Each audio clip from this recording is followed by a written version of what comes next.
कसर भी बाकी है, अथवा इस खेल तुम्हारे में कोई और कसर भी बाकी है।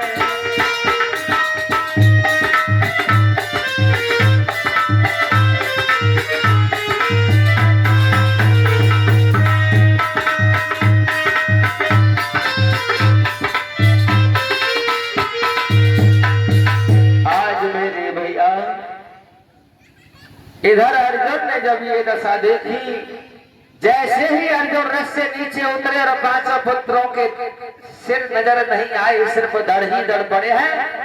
एक अर्जुन ने गांडीव को हाथ में लिया और कहा, द्रौपदी कौन है वो जिसने मेरे छोटे छोटे पांचों पुत्रों का वध कर दिया? कौन है?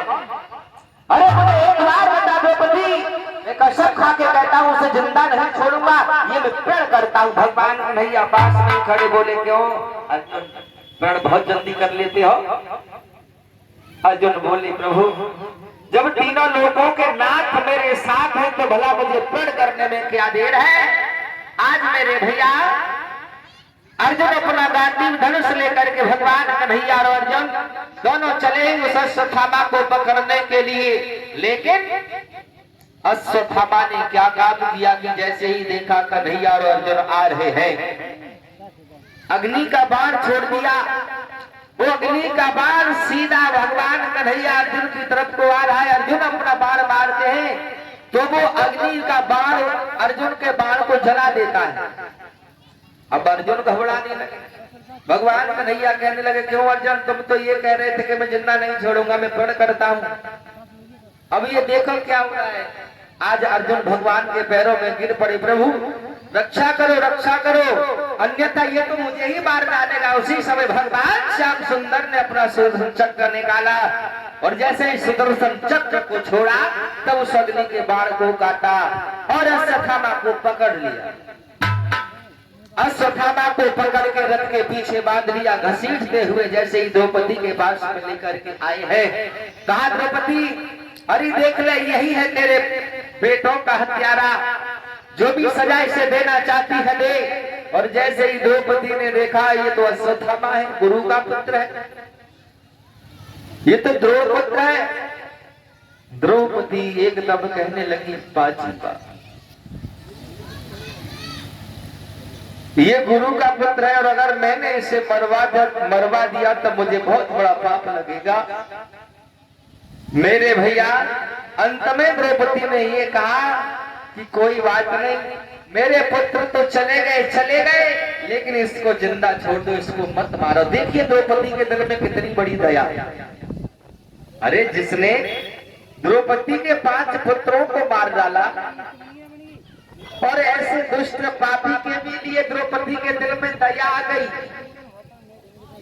लेकिन फिर भी भगवान कन्हैया ने इशारा दिया कि अर्जुन ये ऐसी चला नहीं जाए। आप एक काम करो, इसके मस्तक में मणि है, उस मणि को निकाल लो और इसके सिर के बाल मुड़वाओ, क्योंकि ब्राह्मण को तो इतना ही बहुत है। अगर सही ब्राह्मण है तो उसके लिए तो इतना ही काफी है कि सिर के बाल मुड़वा दिए, जूतों की माला गले में डाल दी, तो वाला मरने से बेहतर तो वही हो जाता है। वो तो वैसे ही मर गया अगर शर्मदार है तो। अब लेकिन एक कवि कहता है कि ब्राह्मण को मारना नहीं चाहिए, जो लोग ब्राह्मण को मार देते हैं उन्हें ब्रह्म हत्या लगती है। लेकिन इसी बात पर दूसरा कवि ये कह रहा है कि ब्राह्मण को कभी जिंदा भी नहीं छोड़ना चाहिए। बताओ किसकी बात सिद्ध करोगे? एक कवि तो ये लिख रहा है कि ब्राह्मण को मारना नहीं चाहिए, ब्रह्म हत्या लग जाएगी, लेकिन दूसरा कवि ये भी कह रहा है कि ब्राह्मण को छोड़ना भी नहीं चाहिए। अंतर ये है कि जो ब्राह्मण वेदों का उच्चारण करता है, मेहनत मजदूरी करता है, ऐसे ब्राह्मण को अगर तुमने मार दिया तो ब्रह्म हत्या लगेगी, बचने वाली नहीं है। और जो ब्राह्मण मांस खाता है, शराब पीता है, बच्चों का हत्यारा होता है, मांस मदरा खाता है, ऐसे ब्राह्मण का तो दर्शन करने से भी पाप लगता है। अगर जो ब्राह्मण मांस मदरा खाता है, बच्चों का हत्यारा है, ऐसे ब्राह्मण के तो दर्शन करने से ही पाप लगता है। जिस ब्राह्मण के माथे पर तिलक नहीं हो, हाथ में कलाबा नहीं हो, सिर पर चोटी नहीं हो, ऐसे ब्राह्मण को देखने में पाप लगता है। मेरे भैया, आज अर्जुन ने उसके मस्तक को चीर के मणि को निकाल लिया और अश्वत्थामा को वहां से भगा दिया, लेकिन अश्वत्थामा फिर भी चैन से नहीं बैठा, फिर भी चैन से नहीं बैठा। जो अभिमन्यु थी उत्तरा, जिसके गर्भ में जो बालक